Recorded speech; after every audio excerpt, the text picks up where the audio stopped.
say this, and good morning for those of you that joined after I said it. Robert is still on vacation, so you guys get me for today's recovery coordination meeting. It is August 25th. The last time we met was on the 11th, so it's been a little bit. I know we've got most everyone on the call. I know there's a couple. Bonnie's going to be late and Craig is out, so he will not be here.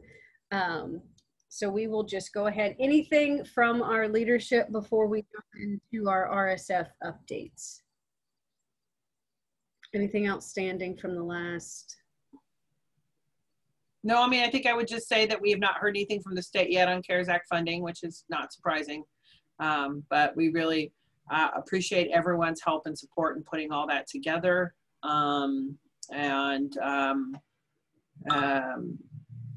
Yeah, appreciate everyone's help. Thank you, Sarah. All right, so we'll jump right into it. We'll start with RSF 2, since I don't see Diane or Steve just yet. So we'll start with RSF 2. This is Beth Llewellyn, and I don't see Tracy. So let me just say that at our last RSF 2 meeting, we continued a discussion about recovery and issues associated with that, the plan that the team has discussed and over time.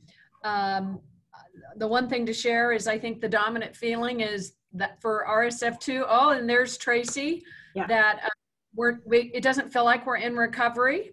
The second thing in terms of continued work, maybe priority issues the group wanted to continue to talk about was transportation.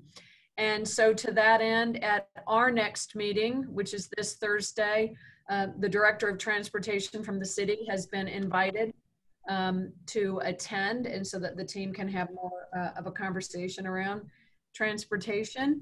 And we, as an RSF2, had just an initial conversation around equity impact, and that conversation will continue. And some slides that were put together by a colleague of mine were sent out, will be sent out today and shared with the group. So Tracy, anything you would add for 2? No, I feel like we really have a great working group, and now that we got through the funding and the CARE Act, really be able to focus on certain things and making some priorities, and the transportation one is our first one we're tackling, and we have a smaller work group that has spun out to really focus on getting this resolved a little bit quicker than we had in the past. So that's about it. Thank you, Beth.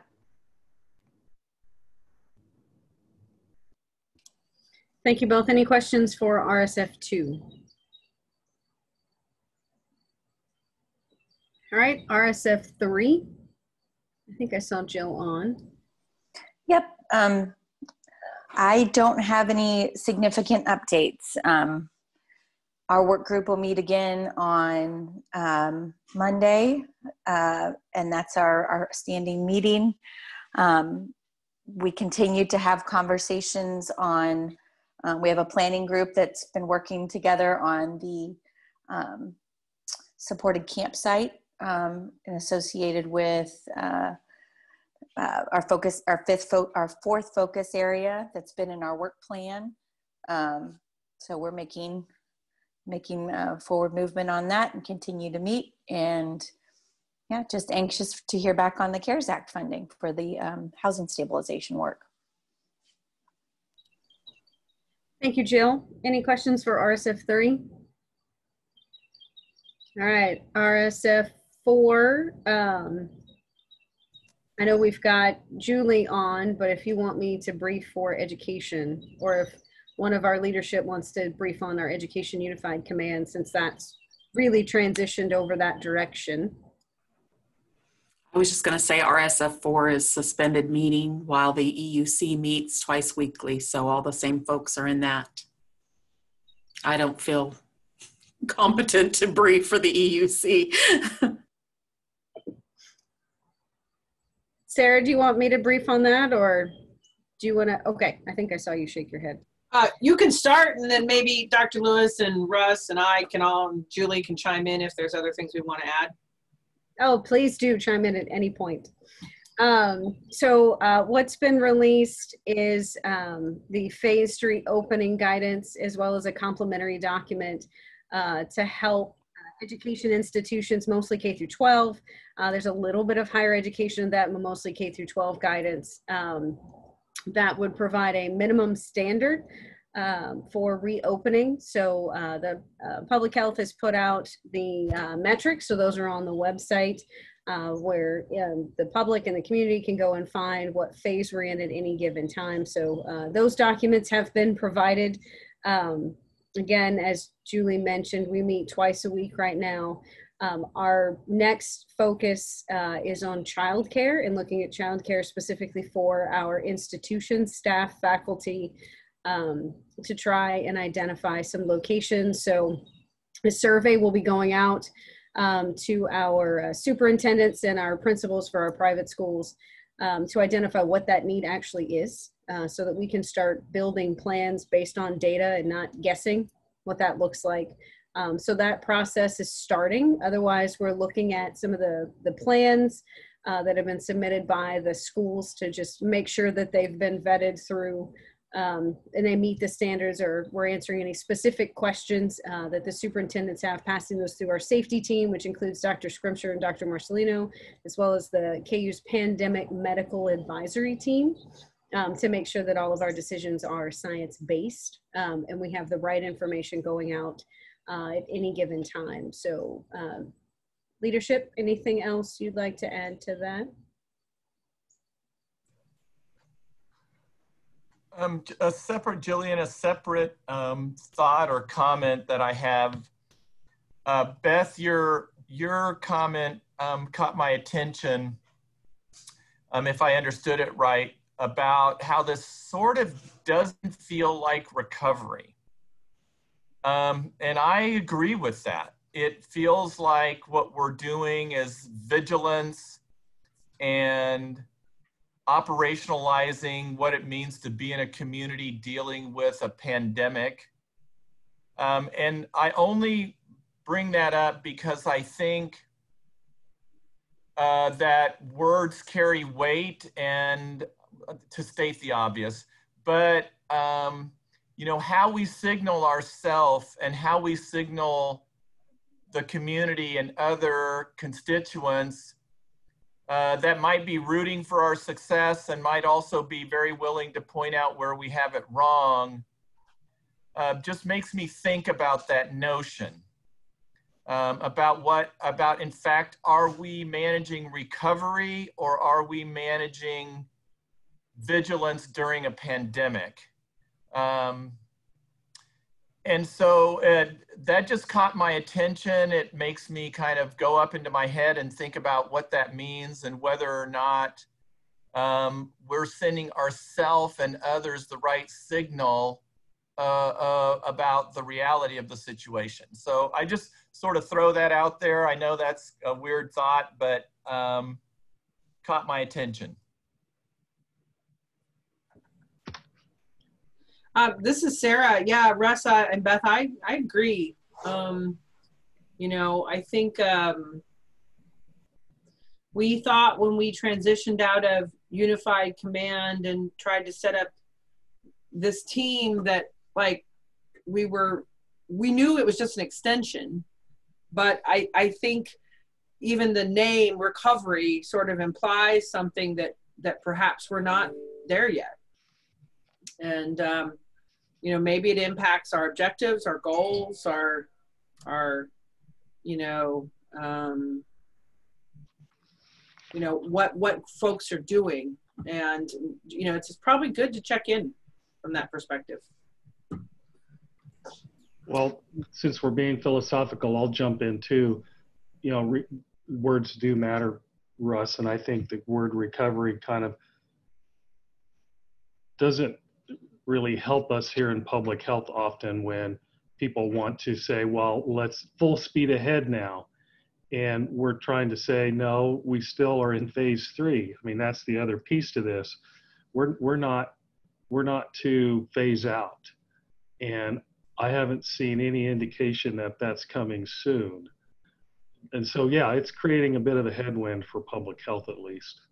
That's a super interesting comment, Dan. I appreciate that. You know, on our end, Tracy, actually right now, we have the highest census of COVID patients that we've had, and we're now dealing with more staffing challenges, I think, than we ever have in the last 4 or 5 months. I don't want to speak for Tracy, but you know, we have our school systems in a you know, just an impossible situation in making the right decision for kids and schools and families and parents. And so I'm just not sure that the notion of recovery serves us very well. It smacks a little bit of BS. You know, and this is Sarah. The other thing about this is that, you know, I know that I'm not going to ask any of the medical professionals on this call to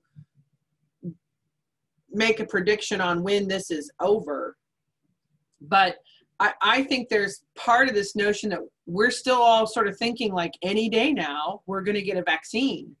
And then life will go back to normal.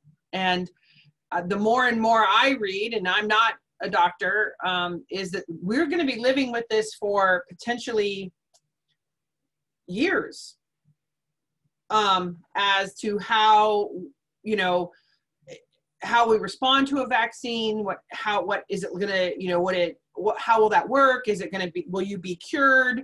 Will it not come around again? And I think that goes, Russ, to your point of this, you know, how do you have recovery from that, you know, and are we working on how do we sort of reimagine ourselves as how we live in this new place, with very little firm ideas as to what's happening next.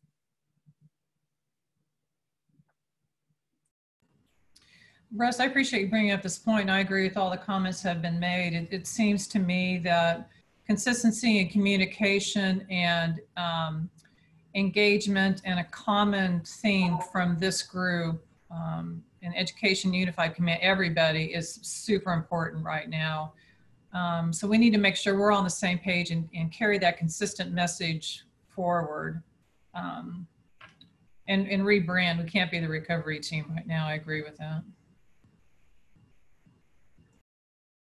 This is Steve. One of the things I think that complicates it even more, and that this kind of moves away from the medical and the health side, but more to the economic side, we have such a mix in terms of what's happening. We have companies that have held on for several months and are really struggling now, and we've got other companies that are in the best sales and order and revenue standpoint that they've ever been. You know, we have a chance probably in the next month to have 3 or 4 announcements of companies expanding or doing new things or new facilities. At the same time, you have major segments of the company that are of the community economically, small businesses in particular, the people-facing ones that are really just trying to hold on right now. So it's a very interesting situation that we're in. It's like 2 or 3 worlds existing or coexisting at the same time in terms of what their status is and how they're doing. It's very, very strange. I just think that we don't want to be tone deaf to those realities. You know, Sarah, I think your comments and Steve are right on the money there. And I don't know what the right word is exactly, but I do think, you know, part of what we do, to Dan's point, in public health is to communicate honesty and science and reality to the public. And this is since we're in the middle of campaigning and politics, we're not a political entity. And we're not trying to wordsmith or spin a yarn that serves some kind of an interest, except what's in the best interests of our community. So maybe it's something for George's team to maybe put some thought to a little bit, or anyway, I just wanted to share that because Beth's comment really caught my attention, and it rang true to me. Yeah, I think maybe even instead of just trying to, the word that comes to me is resiliency.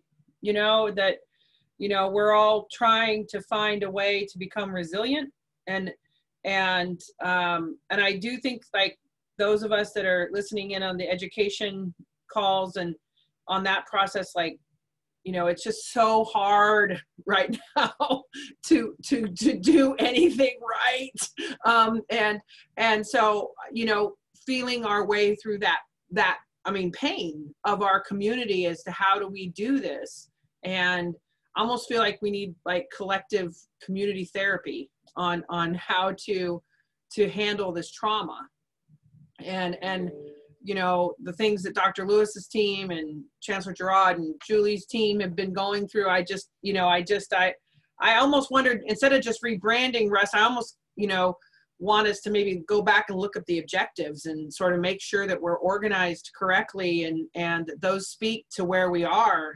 before we just sort of rebrand, and yeah, you know, and then also not, like, kill ourselves because, like, all the education folks are just dying right now, I think, under the weight of everything going on. And I want to say that will get better, maybe, like Russ said, I mean, his situation's worse now than it was in March, in terms of illness in the community. So I don't know I don't know how to define better anymore. Yeah, you know, I think that's a super important point, Sarah. It's not just about nomenclature or what's at the top of our agenda. It's about how does that make us think about our role and purpose. I like resiliency. Yeah, and I think about our equity team, you know, and how do we, you know, re-engage in that work here as we try to think about how we move forward. And, you know, we talked initially about community outreach, and we all got so overwhelmed with everything that we've got going on. I kind of feel like, you know, there's still a lot of room there to, I mean, I'm hearing from folks all the time that are just distraught about where we are as a community. And I try to say how well we're doing and how, you know, we're in the green zone and 14-day rolling average, and, you know, and it's just, there's just this communal distraught that's hard to overcome.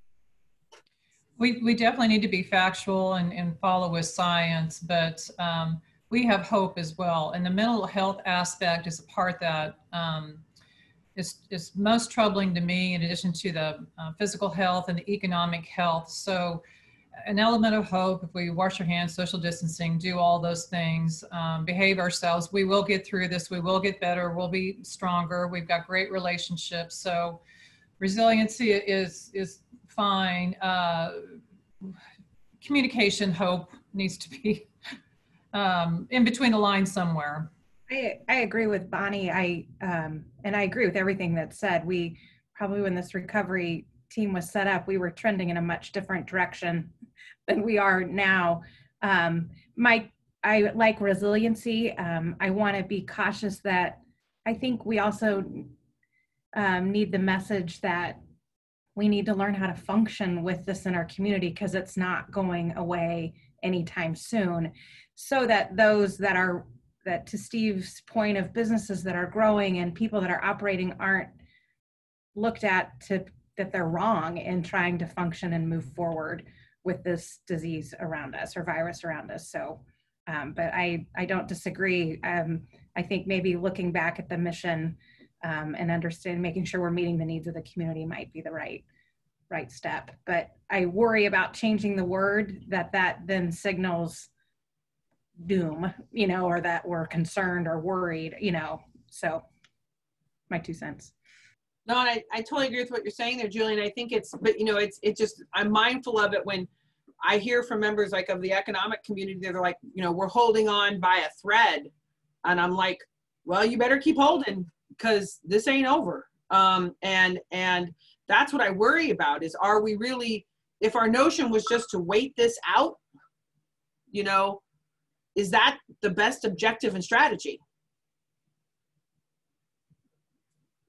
I think we may have to, you know, I don't know how we can do that.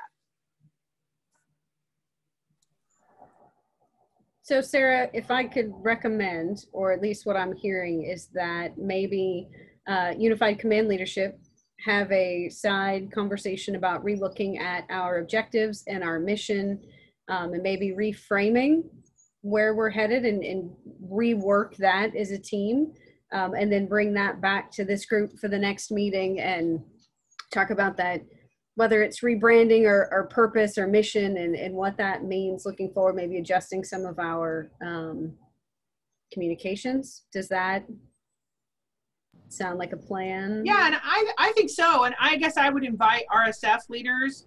You know, I know education's sort of treading water at this point, so maybe not so much them. But the other RSFs, like, to share this with their teams and sort of, you know, what is their pulse? What are they feeling they need from a group like this? Where can we be helpful? And, you know, and I'm certainly welcome to education giving us their thoughts. I didn't mean to exclude them. I just don't want to add to their pile. But I guess I would also, I mean, I think we can have some of it at a coordination team level, but also just as a, you know, reaching down into our RSFs, you know, how are they feeling? Where are they at? You know, what are we, it's almost like we're in phase 2, not really like recovery, you know, it's like phase 2 of however many.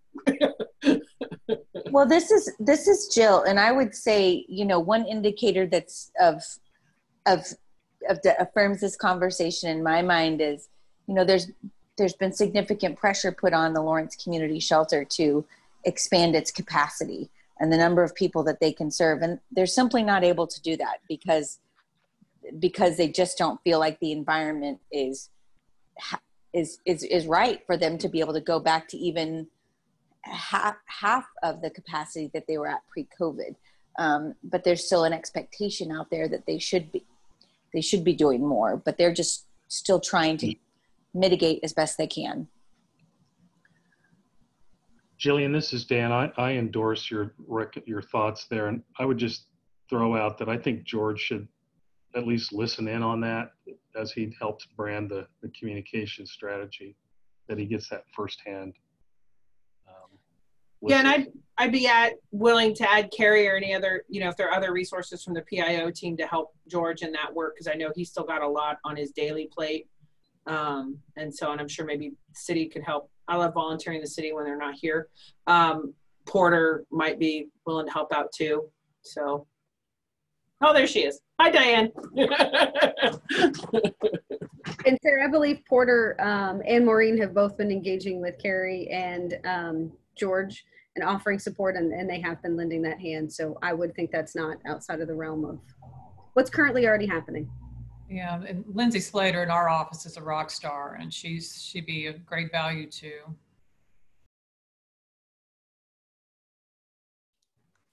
This is Erica. I agree with what's been said so far, and whichever direction we decide to go as a group, I would just ask that we continue to center our vulnerable populations, have that be our priority. We have to just come together and just make sure that's our focus. We can't forget people along the lines or along the way. So that will be my ask. Whatever direction we go, that's fine. It'll be a great new direction or rebranding or rewording, however we want to do it, but just make sure we're centering our vulnerable people.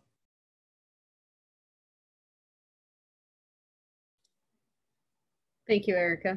Absolutely. So I will send, since there's a number of us, Sarah, do you want to schedule that now, or do you want me to send a poll out for leadership and the PIOs and find a good time that works? You know, I think you could send it out separately, or, you know, I don't know how people would feel about just taking our next meeting and doing that work 2 weeks from now. I just know that everyone's really swamped, you know, and I mean, having RSF leaders participate is helpful. So I don't know that we would need to exclude anyone on this call from that work. Am I missing something? I was just thinking maybe on the initial development, maybe okay. some things to have leadership, and then bringing that to work through at the next meeting might be. Okay.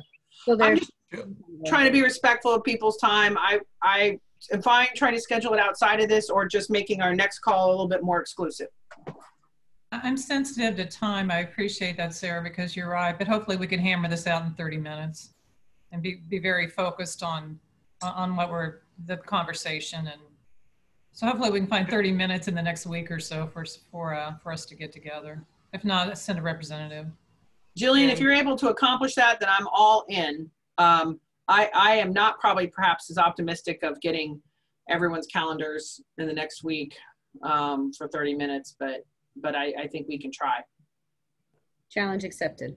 Yeah. Jillian, would you also maybe just for homework put in the top of our inbox the current goals and objectives at a high level, so that, to Sarah's point, we're not just thinking about a word, what we're thinking about the implications that has for, I think, all of our collective better understanding of where we're at in this. Because I think when we picked recovery, we really thought that's where we were, and maybe not. I can absolutely do that. Yeah, and I know we need to move on, but rebrand is a pretty strong word. I would, how it's framed is important. I think, yeah, I agree. We had to find a sweet spot here between the two. I think recovery is also a term that's used a lot in emergency management. So I think it was easy for us to pick that because, you have a tornado and then you recover. And this is not that. and so I think we picked that term largely too because it was familiar to us in the emergency management world, and it might just not be as descriptive as where we are now. So I don't know if it's just, to me, it's a maturing of our mission, not necessarily a whole, like, we're going to pitch out recovery completely out the window. And Sarah, I'd agree with that. Our plans are written in such a way that we go from response to recovery, and sometimes response and recovery overlap. And the frameworks that we have built are built upon those two stages, because those are the phases that we work through. So that's what made the most sense at the time, because that's the way our emergency plans are written. But definitely relooking at the framework. We can still utilize the framework, but just adjusting our mission, our focus, our purpose, our objectives, I think gets us in the right place. So I will work to find 30 minutes for the leadership team to kind of get together, hammer out sometime in the next week or so, get that working. And then I'll also put the current objectives and mission in the top of your inbox as Russ requested. So I'll take care of those two things. Anything else for education? Yes, sir, Steve. Oh, I'm sorry. I was going to say that RSF1 is present and accounted for now, but go ahead and finish education. Was there anything else for education? I think we were pretty close to being done on that one. Okay, good. Let's go back to RSF1. Thanks, Steve and Diane. I'll lead off real quickly. And, Diane joined and just came from a session related to the Economic Development Strategic Plan. So I wanted to talk about that. I did put the link to the location on the city's website where the information about the Economic Development Strategic Plan is located. I would advise you to all visit that as you can and participate to the level that you can, but I'll let Diane talk about that a little bit more in a second. But I want to just update you a little bit on what we've heard and know about CARES Act 2. We had an update this morning that they have had 5,000 that they received 5,000 applications through the Spark Task Force process on the economic development side in the first 48 hours. They had projected they might get 10,000 overall, but they had 5,000 in the first 48 hours, which was actually a slowdown because I heard they had 900 in the first 14 minutes. So obviously a lot of interest, and we'll see where that goes. I know there's quite a number of of Douglas County organizations and businesses that have applied to the various buckets, and have gotten, some of them have gotten, are starting to hear a little bit back. So that'll be very interesting to see how we fare. But I know that there was a lot of interest and a lot of participation on that. Our RSF group, and it was interesting to hear the conversation about where are we in this process. You know, our sessions have been not because of any grand plan, but have kind of been a combination of information providing by people on various things, and then basically their group therapy. Because we go around, and our group is pretty diverse. It's made up of businesses and not-for-profits, and everybody has a chance and is expected to provide some input. And it's, again, all over the board. So it's kind of, you know, not necessarily by plan, but kind of by the way it's worked out, has been kind of this group therapy information sharing session, which I think has been helpful in some ways and therapeutic in others. So, you know, and it, again, has worked out pretty well for us. I was going to mention also that we're working with Donna Ginther, and she's working on our economic measurement, our metrics for tracking recovery, or where we are, and that's getting pretty close to finish. But Donna's also going to join us as a guest speaker at one of the upcoming sessions, probably here in the next month. She's pretty busy right now, so it might be 2 weeks from. We have a session tomorrow. It won't be this week, but either in 2 weeks or the session after that, we'll have Donna Ginther in. So we'll make sure that everybody here is aware of that if anybody wants to sit in on that, because Donna has a ton of good information, and is very good at presenting it and making it and putting it together in a way that's understandable and really has impact. So we'll look forward to that. And with that, I'm going to kind of pass it on to Diane to talk a little bit more about the ED strategic plan and where we are in that process. Thanks, Steve. So we are finishing this is our last week of our community input sessions for this particular phase. We have several other possible sessions that people can still participate in on the Zoom meetings. Those have been going very well and have been very well received. In fact, I think I may have shared that somebody actually called it fun, which is always great to hear people's response for a government meeting. People have enjoyed participating, and we've heard a lot of really good ideas. Some of the themes that I've been hearing that have started to come out: interest in entrepreneurialism, a real interest in a real concern for downtown and those people who are unemployed right now, and how can we really get on a strong footing to have the recovery go well once the pandemic recedes, and an interest in having Lawrence, the community, poised well for growth in the future, and thinking about infrastructure and all that we need for that. Anyway, lots of really good ideas that we're hearing and passing on to Ernst & Young, and Ernst & Young will be sharing out a draft report for us here later this fall. So we will hear back from them in late September, early October timeframe, and then we'll be having a draft report, and we would really like this group to weigh in on that, and we'll be doing some more community input at that time to make sure that we've captured everything that people think are important to consider. And I'm sure that we'll have a lot of really good strategies to help us, and a good foundation of a lot of different voices with that. That's really been important. So if you can continue to help us spread the word and getting engaged, we would really appreciate it. That's all I have. And again, in addition to the sessions that Diane has talked about that we're trying to wrap up this week, there's an online survey that if you go to the site that I mentioned in the chat box, you can take an online survey. We also have paper surveys at the library, at the Workforce Center, at Peaslee Tech, and at the city offices. So if people don't want to do the online version, they can also do a paper version. We're just looking for all the input that we can get. So encourage, as Diane did, would encourage you to not only participate yourself in that way, but also to encourage others to do the same thing. Thanks a lot. Thank you, Diane and Steve. Any questions for RSF 1?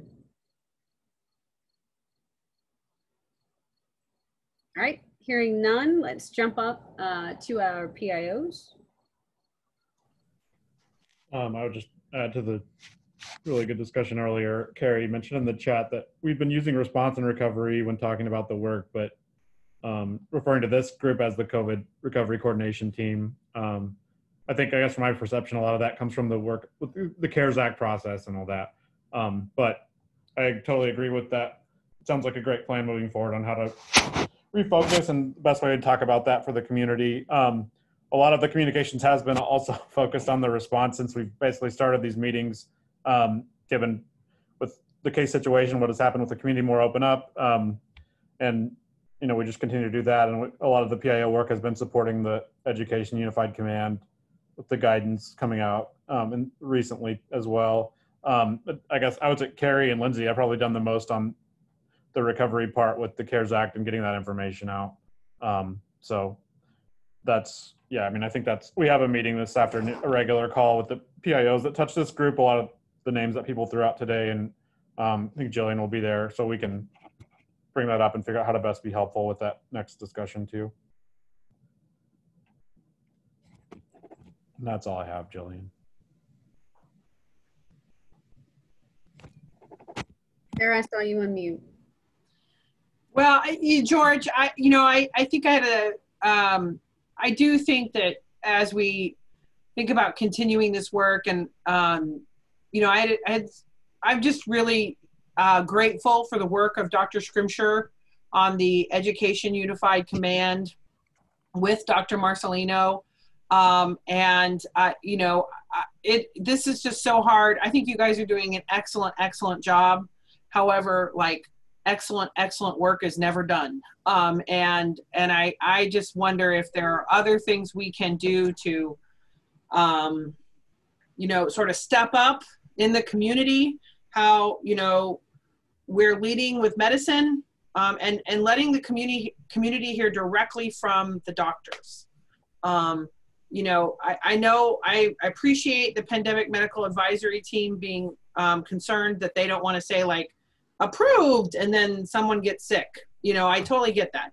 But I think this notion that if we could even just schedule a town hall, I don't know, or a question and answer forum, or on Zoom, or some sort of way, or we did a really great video with Marcelino in the beginning, and I heard a lot of compliments about that, but that was 2 months ago. Is there something we need to be doing now? Is there something that would help the schools in terms of explaining the gating criteria in a little quick video, or some, I guess I just want to try to really challenge our PIO team who have been so great. So this is not a criticism of their work. It is just now how can we do even more?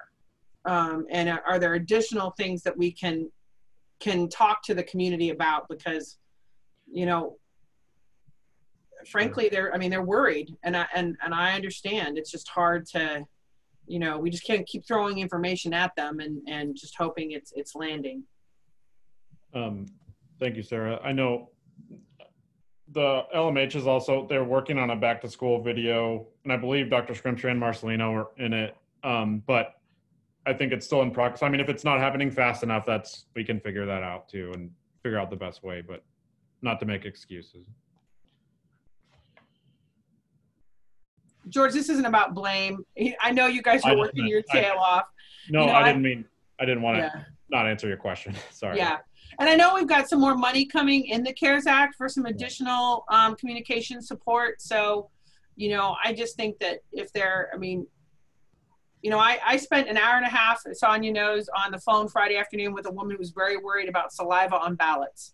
An hour and a half. I just think that there's still just a lot more to get out there, and I've asked them, how do we need to communicate? Is there something else we need to be doing? I don't know if we need another flyer in Just Food information out at Just Food and with our human service providers about the latest information. How do we reach you know, as school tries to get back and up and running, your networks that you're reaching out to parents, is there community-based information we can share? You know, it just feels like we constantly have to do more. Well, this is Sarah, sorry. I wanted to echo, this is Jill. I wanted to echo what Sarah's saying and offer a little perspective on how valuable I think I hear Sarah proposing this group do. And, you know, specifically, like, how can the non-medical players be more, reinforce the work a little more from a business, local government leadership perspective. I'll base that on what I wish that I was seeing more of that in my community. I live in Johnson County. I'm a parent in Shawnee Mission School District, and witnessing all of the antagonism and just hostile behavior and confusion. And, you know, just a lot of discussions, important discussions around equity. Just to echo what Erica said, and how that our work needs to be centered there. And I wish that I saw a more cohesive, unified message coming from my county government. And maybe that's still going to come because they're observing what's happening right now, and the level of confusion and hurt, and number of families with vulnerable kids that aren't going to have a place to go in the middle of the day if we're digital, if elementary school kids are digital. But yeah, I think it would be really valuable to see that happen in Douglas County, at least based on the positive work that this group has done, even beginning back in March.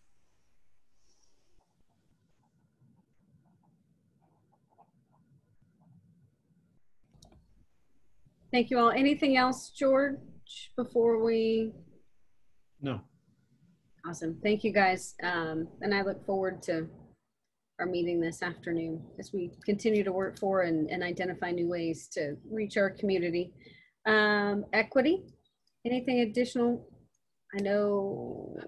I'm speaking just for Casey's report out here this morning. So just to share with, this is Beth, just to share with everyone that the Equity Impact Advisor team has had conversation and is regarding a recap of the process and some lessons just around trying to support the CARES Act direct aid application process. So we will be sharing those reflections back to Robert later next week. So perhaps if that can be an agenda item on September the 8th. And I would just remind all of us that the Equity Impact Advisors were really pulled together initially. We didn't even know about the direct aid process, but they were pulled together to be a team of folks that can advise within the RSFs. So embedded within the different structures so that that team can work, your advisor can work side by side with the coordinators to plan, process, and agenda as we're moving forward. And so that team continues to work. We'll continue to look at how can we be more effective? How can we look at more shared learning and processes to just strengthen the whole of this effort and to make sure we're making an impact on inequities in our community along the way. As part of that, then our group will even be later, learning more about the Equity Coalition that is some of the same individuals that the United Way has been working with and calling together over the past year. So we're trying to look at that broader structure and opportunity across the whole county, as well as continue to be opportunistic to make a difference during this pandemic, given especially so much time and energy that everyone is focusing to manage our new reality. So that's it from that team. Jillian? Thank you, Beth. Any other questions for Equity? Logistics, Charlie?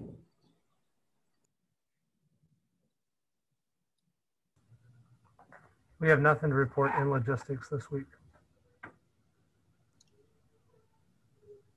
And finance. Brooke, I think I saw on. Hey, this is Brooke. I don't have anything to add. Sarah said when we started the call that we haven't heard from the state yet. So that'll be the next step for us. Thank you, ma'am. All right, I think we've covered everybody in the chart. So just to recap, I'll send out a real quick survey to identify 30 minutes that our leadership can get together and start hashing out maybe some of these changes so that at the next recovery meeting, we can work through those as a full team on the agenda. We'll be looking for the information from Beth to include as well as an agenda item for that next meeting. And the PIOs will continue to look for opportunities and ways to continue to engage the community. Is there anything else for the good of the order before we end the call? I see lots of, Bonnie? Just a thank you to you, Jillian. You're doing a great job, you and your team, with all these multiple meetings. So hats off to you. Thank you so much. Thank you very much. I appreciate that. We're just thrilled to have good partners. You guys make it all that much easier to do. We've got people sitting at the table. So thank you all for your continued participation, putting up with our 100,000 emails and requests. So thank you again. Enjoy the rest of your day. Expect to see some information from us as we move forward so that you guys can also review the objectives, the goals that we have for this team, and we can work to best serve the community. Have a great rest of your day all.